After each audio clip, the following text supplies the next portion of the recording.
This video is questions from the challenge section, and we're starting from question 4. Okay, so expand and simplify the following expressions. Now, we've got a negative outside the bracket, which is really a -1. So everything inside the bracket will be multiplied by a -1. So the 2x, the g, and the 4, they won't change as terms, but the signs in front of them will. So that 2x is a positive, it'll become a negative. That will become a positive, and that will become a negative. So if you ever multiply with a negative outside, the opposite happens inside when it comes to those signs. So I've got -1 times a positive 2x, so it's going to be a -2x. That's going to become a plus or positive g, and that's going to become a -4, take away 4. And then we've got that +5 at the end. Don't forget to write that. Now just check, are there any like terms? Yes, I've got this here, -4 plus 5. They're together already. These are constants and they're like terms. So I've got -2x plus g. They stay the same. And -4 plus 5 would be a +1. And there's nothing else I can do. With b, same process. I've got a -5 xy, -5xy outside the brackets. So because of that negative, that's going to become a negative there. Also a negative in front of the 1. Because, yeah, that's a +1. All right, so when you do this, you can write working out. Just be very careful you don't add an extra negative. And remember to do your check, okay? So when I multiply this out, I'm going to have a negative and a negative. And then over here, we'll get to that later. Let's do the first bracket. So -5xy times a +1 will be a -5xy. And then that's going to become a negative, because a negative and a positive make a negative. And 5xy times 2y, well, 5 times 2 is 10. And then I've got x on its own there. And then there's 2 y's, so y squared. And now my next bracket, remember that's 6x is a -6x. So please make sure you circle that, or don't forget that. Now -6x times a +y, it's going to be a -6xy, or take away there. And a negative and a positive, that will become a negative. And 6x times 4x, well, 6 times 4 is 24. And x times x gives me x squared. All right, so now I've expanded that. It's time to check if there's any like terms. Now, if I have a look, I've got a -5xy and also a -6xy. They're like terms, and it looks like they're the only like terms. So what's -5 take away 6? So use your negative number skills. That'll be a -11 xy. So they've been simplified. And the rest I just copy down. So minus 10xy squared minus 24x squared. And there we go.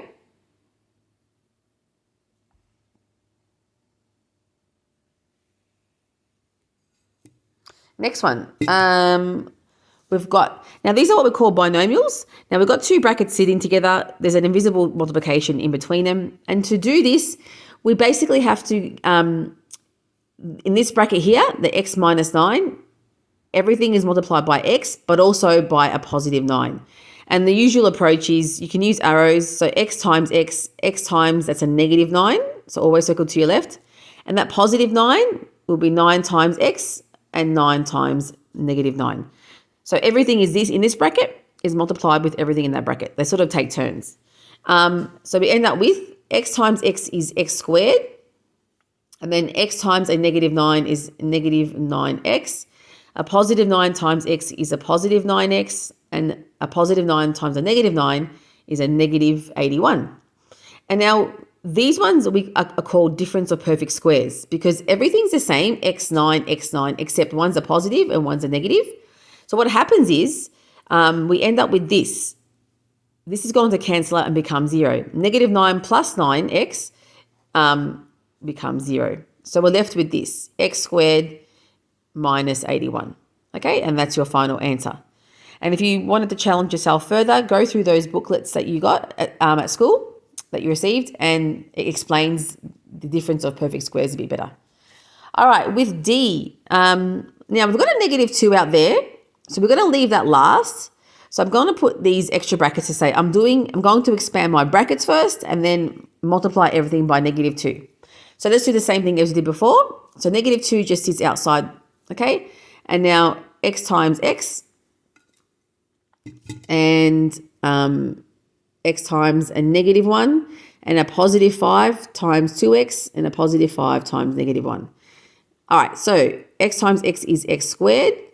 X times negative 1 will be negative x. And then a positive 5 times 2x will be positive 10x. And then 5 times a negative 1 would be a negative 5. All right, and now I can start expanding. So negative 2 times everything inside the bracket, but I might simplify my like terms. So here I've got a negative 1 plus 10. So I might do that first. So negative 2 is still out there. So x squared stays there. Now what's negative 1 plus 10? That'll be a positive 9x minus 5.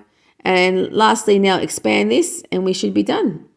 So everything gets times by negative 2. All right, I'll squeeze it down here. So negative 2 times x squared is negative 2x squared. That's going to become a negative. And then 2 times 9 is 18. And x just stays there. And negative, that's going to become a positive. So we know the opposite happens. And then 2 times 5 is 10. And there's our final answer. You can do one more check to see if anything can be simplified. But it looks like it can't.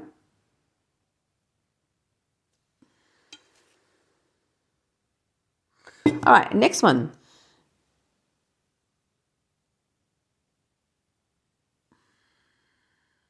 So we have algebraic fractions. So if I look at, when it comes to fractions and adding fractions, we want to have the same denominators. And the aim of this is to write them on one denominator. So I can turn my a into a squared. If I times it by a and times by a, I end up with, I'm going to write them on the one denominator. That's important. So 5 times a is just 5a plus 1 that hasn't changed. And I'll just check, there's nothing else I can do. You cannot simplify that a and a squared because there's a plus. So if you're going to cancel an a from here and here, you must cancel an a from there, but there's no a there. So that's our final answer. Now this one here, same process. We want to get the same denominators. Be very careful of that negative, and I'll show you why a lot of students make mistakes when there's a negative there. So to get the same denominators, I can times 5 and 2 with each other. So if I go times by 2 on this side, you must put brackets around the 2x plus 1, and everything will be times by 2 because that's a number we're timesing by 2. And we know that there's invisible brackets when we deal with fractions. And this side, I'll times by 5. So I'll just put the 5 out there. And you may notice what's happened. That's now become a negative 5. So it's harder to see when it's in this form. So I'm going to rewrite it as, so I've got 10 on the bottom. And on top, I've got this 2 bracket 2x plus 1 minus, make it a bit longer, minus 5 outside the brackets, x plus 3. And you might be able to see a bit more clearly that that's actually a negative 5. All right, and now let's expand our brackets. So I've got 2 times 2x, that's a plus 2 times 1, and then negative 5 times x and negative 5 times a positive 3. So I'm left with, just write 10. So 2 times 2x is 4x plus 2 times 1 is 2. And then minus 5 times x is minus 5x. And then a negative and a positive will make a negative, and 5 times 3 is 15. All right, and just check, is there anything else we can simplify? Any like terms? Yes, I've got a negative 5x and a 4x, as well as the constants, a positive 2 minus 15. So I'll simplify all those. I'll just squeeze it over here. All right, so it's all going to be over 10. That's my common denominator. Now, 4x minus 5x. So be careful with your negative numbers. So 4x minus 5x will be a negative x. And then 2 minus 15, that's going to give me a negative 13. So I'll have take away 13. And that would be my final answer. You can leave it like that. All right, next one. Now we're factorizing. So with factorizing, factorizing is the opposite of expanding. So what we're going to do is get our brackets ready. And I've got a plus in the middle there. All right. Now, what are factors of 14 and 7? The highest common factor. Well, it'll be 7. So highest common factors go outside the brackets. and leftovers go inside the brackets. So if I go 7 divided by 7 to get 1 can stay there for now. And then 14 divided by 7 is 2. And the F, in this case, there's no F on this side, so F will just sit there. So I have to leave that 1 there, and that would be my final answer. With B, same process. So get your brackets ready. There's a plus in the middle. Now, what's the highest common factor of 22 and 6? It looks like it's going to be 2. So 6 divided by 2 is 3. So 3 on this side. 22 divided by 2 is 11. So 11 on this side. Now with the algebra, the pronumerals, take out your smallest amount. That would be the highest common factor. So what's the total amount you can cancel? And it's the same process as dividing fractions. So if I've got 2 A's on this side and 4 on that side, my smallest amount is 2. So I'm going to write A squared out there. So I've taken out 2 A's. So gone from that side. But here I've got A to the power of 4. Take away 2 would be A squared. So A squared on this side. And my B's, I've got 1 on this side, 1 on that side. So I can take out 1 B because I can cancel a B there and cancel a B there. And there's my answer. We can fix it up. Let's put 11 a bit closer. And if you expand this, you should get the same result. Now with C, now C is the same process, except if you see a negative at the front, you have to take out the negative as well. So let's try it. So I've got a negative, I'm going to take out. Now, as soon as you take out a negative, the opposite happens inside. The beginning is going to become positive, and then that negative, this takeaway, will become positive. So just write the opposite of what you see. And then we can just continue. I should leave more room, but that's okay. So I've got 4 and 12. The highest factor of 4 and 12, I'll just squeeze a negative there. The highest factor of 4 and 12 is 4. 4 divided by 4 is 1. 12 divided by 4 is 3. So I've got a 1 and a 3 so far. And now the algebra, we just take out our smallest amount or cancel. So x squared and x to the power of 10, well, 2 is the smallest. So I can take out 2 x's. Gone from that side, 10 take away 2 is 8. Now I've got 2 y's there and 14 y's there. So cancel 2. So squeeze in y squared there. And then 14 take away 2 is 12. So y to the power of 12. And t is just sitting there. There's no t on that side. So t is just stuck there. So I've just rewrite it because it's a bit messy. We've got negative 4 x squared y squared. And then that 1 can become invisible. So x to the power of 8 plus 3 y to the power of 12, and then t just sits there. And there's my factorized form. And when you multiply this out, you'll get the same answer as what we started with. All right, and with D, now D is a bit different. So those who want even more of a challenge, you can try these ones. If you think what we just did now with factorizing is enough, then don't worry about these questions. So these ones, we call this expression a trinomial, where we go to x squared to x and the constant.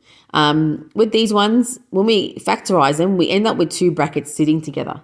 Now, to do this, you first start off with these basic ones. Well, x times x will give me x squared. So we start off by putting x at the front of each one. Because if I expand it, x times x is x squared. So that's covered. Now, to work out what numbers go in here, look at the sort of like a saying. It's something times something to give you a positive 18 that can also give you a negative 9. That adds or subtract to a negative 9. So let's think of factor pairs that will give us 18. So I got 1 times 18 gives me 18. 2 times 9 gives me 18. 3 times 6 gives me 18. We write our options out. Now, out of these options, which one is it possible to reach 9 if I add or subtract? Well, for example, if I go 18 plus 1, that won't work. If I go 1 take away 18, that won't work. And the same at 2 and 9, I can never reach 9. But 3 and 6 can reach 9. 6 plus 3 is 9, for example. So I know my numbers will have to be a 6 and a 3. It doesn't matter which side they go on. What does matter is the sign in front of them. So let's see. We want to get a positive 18. So something times something to give me a positive 18. It'll have to be a positive and a positive or a negative and a negative. If I have a look at my 9, that's not a positive 9. That's a negative 9. So I can see that I'll have to put 2 takeaways there. Because a negative 6 minus 3 will give me minus 9. And a negative 6 times a negative 3 gives me a positive 18. So there's our answer.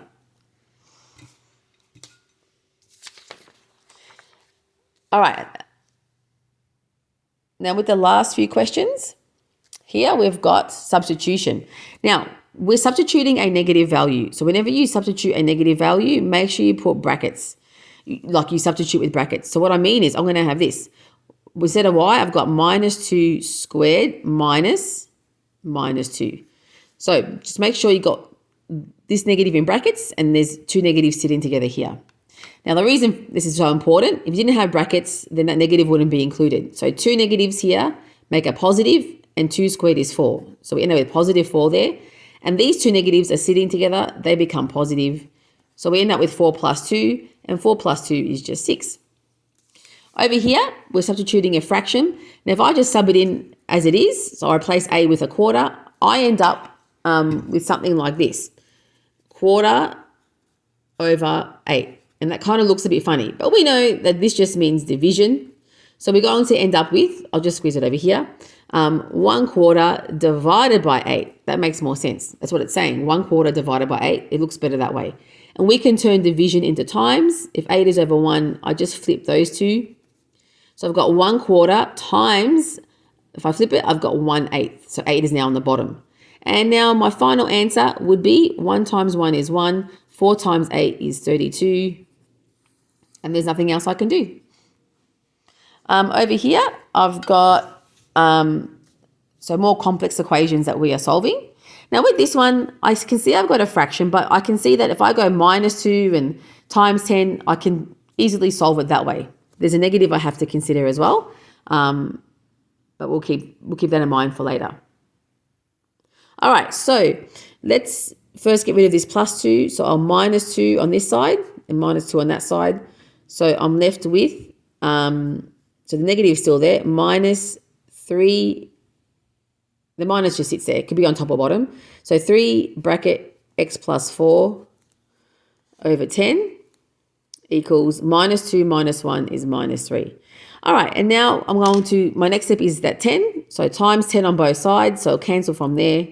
And I've got negative 3 times 10. So I'm left with negative, now the negative is just with the 3 now because nothing's on the bottom. So negative x plus 4 equals negative 3 times 10 is negative 30. All right, and now you can actually expand the brackets if you want to do that step instead of what I'm going to do now, that's fine. Another trick is we can divide by a negative 3 as long as we divide everything by negative 3.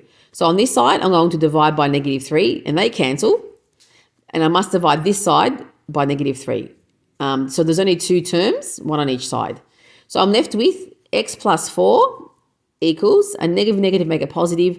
30 divided by 10 is, 30 divided by 3 is 10. And my last step is to minus 4 on both sides. So minus 4, they cancel. So x equals 10 minus 4 is 6.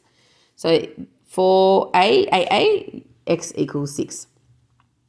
Now over here, with this one, you could just go to get rid of that 5 with times by 5, but you must times the x by 5, but you also must times that 3 by 5. So when you're working with equations, if you times one side by 5 or one term, every other term must have a term. So that's one way of doing it, just going times 5 and cancelling. But I'm going to show you another skill. What we could do is everything is sitting on a 1 if it's not already a fraction. We're going to turn these 1s into a 5 using our fraction skills. So if I times this by 5, I times the x by 5, times this 1 by 5, I times that 3 by 5. So I'm left with this, 2x over 5 equals x times 5 is just 5x over 5. Take away 3 times 5 is 15 over 5. And then the trick with this is because every single denominator is a 5, we can cancel all these 5s because we're doing the exact same thing. Cancel a 5. It's like, divide by 5, divide by 5, divide by 5. And what we're left with is everything that's on top. Okay, so I might just continue on another piece of paper. Give me a sec. So what we're left with now is 2x equals 5x minus 15. Okay? And now the other thing that looks different with this equation is we've got x on both sides. All we have to do is bring them together. I can bring the 2x to this side or the 5x to that side. It's up to you. I might just bring the 2x to this side to avoid negatives. So to do that, if that's a positive 2x, I'm minus 2x, and they become 0. And 5x minus 2x is what I'm left with on that side, and 5 minus 2 is 3. So now we have to write the 0 because there's nothing else, equals 5 minus 2 is 3x minus 15. And now if you want the x on the other side, you can just write it as 3x minus 15 equals 0. And then I can go plus 15, and then I've got 3x equals 0 plus 15 is just 15, and we're almost there. Divide by 3, so x equals 3 for that one. And then, I've done C first. Now with B, when you see the x or pronumeral on the bottom, you want it to go on top. So the long way of doing it is, if I times by x on top, they will cancel, but I must times by x on top on this side. So I'm left with 5 equals, because 5 over 1 is just 5, and 1 times x is x over 8. And then I could, if you want to write it, rewrite it this way, you can. So x over 8 equals 5, and then times by 8, and then we got x equals 5 times 8 is 40. That's one way of doing it, to put the x on top. But what actually is happening, I'll just rewrite it here to show you another cool trick, and that was in your booklets that I gave you. All right, so we can use the cross method, which means you just go x times the top number and 8 times that top number. So we're left with 8 times 5 is 40 equals x times 1 is x. And we've got the same thing, x equals 40. So that was using the cross method, a bit quicker. All right, and with D, the best approach is to expand these brackets. So expand those brackets. And do the same process as we've done there. I might just leave that one because I'm running out of time. My phone might stop soon. All right, I want to move on to the percentages because we didn't have much time in class to work on these in the advanced sessions. So number 9, calculate the percentage change when $60 becomes $75. So first, think about it. Are we increasing or are we decreasing? Well, we can see that we are increasing. So that's going to be what we call a profit, I guess, a gain. All right, so first work out the difference. So to get from 60 to 75, I've increased by $15. All right, so to calculate the percentage change, we just get that 15, write it over our original amount. So 15 out of 60, and we're going to turn that into a percentage just by timesing it by 100%. And then use your fraction skills. I can cancel zeros or divide by 20. 60 divided by 20 is 3. 100 divided by 20 is 5. Remember, that's 100 over 1. And now I can also do this just to save some time. I've got 15 divided by 3 now, which is 5. So I'm left with 5, and that's a 5 times 5, which is 25%. Okay? So it's, the change has been 25%, and it's gone up, so we can say it's a profit or, an increased percentage. All right, now $100 becomes $40. We've definitely decreased, and how much have we decreased? We've decreased by $60. So that $60, I write it over my original amount, so 60 over 100, and guess what? It's out of 100. I don't have to times it by 100. If I did, you're going to cancel the hundreds. What are we left with? 60. So the answer is just 60%. So there was a 60% change. All right, mark up $350 by 30%. Markup means to increase a price. And if it's, for example, you're selling something in a shop, you mark it up so you can make a profit. That's the whole point of selling things and opening up a shop, is that you need to make money. All right, so we're going to increase this by this $350, mark it up by 30%. So first, let's work out what is 30% of $350. That's the first thing we have to work out. And then using our fraction skills, you can write it as, if you want to do it this way, 30 over 100 times, of becomes times, 350 becomes 350 over 1. Use your fraction skills and go that way. What I'm going to do for this one is use my mental strategies. If I can work out 10%, I can just times it by 3 to get 30%. So first, what is 10% equal to? Well, 10% of 350, the decimal points there, divide by 10. 10% is 35. And then I'm left with 35 times 3. And you can use an algorithm if you wanted to. But I'm left with $105. All right. So that is what 30% of 350 is. Now, I haven't finished the question. I'll just continue it over there. Now, that's how much I want to mark it up by or increase it by. So I'm going to add it to 350. So my final step is to go 350 plus that 30% markup, which came to $105. And then I'm left with $455 as my final answer. So it's been marked up. Is the markup price. Now, 11. If 8% of an amount of money is $64, how much is the full amount of money? All right. So 8%. Now, this is important to understand that 8% is. So we're saying this 8% is or equal to $64. That's your first thing to recognize. Now, to approach this on the assignment, some students use equations, some use the unitary method where we find 1%. I'll quickly show you both ways. So if I can work out what 1% is, I times it by 100 and I get my original amount or the full amount of money. So to work out 1%, it's just like an equation. Divide by 8 on this side to get 1 and divide by 8 on that side. So 1% is equal to, so 64 divided by 8 leaves me, where are we? Yeah, with 8. And now if I know 1% is 8, then to work out the full amount, full is 100%, I'll just go, well, 100% would be 100 times 8, which leaves me with $800. So the full amount of money was $800. Now, the other way of doing it is using your equation skills. So for those who've done this before or want to see what I mean. So 8% of an amount of money is $64. So same sort of idea.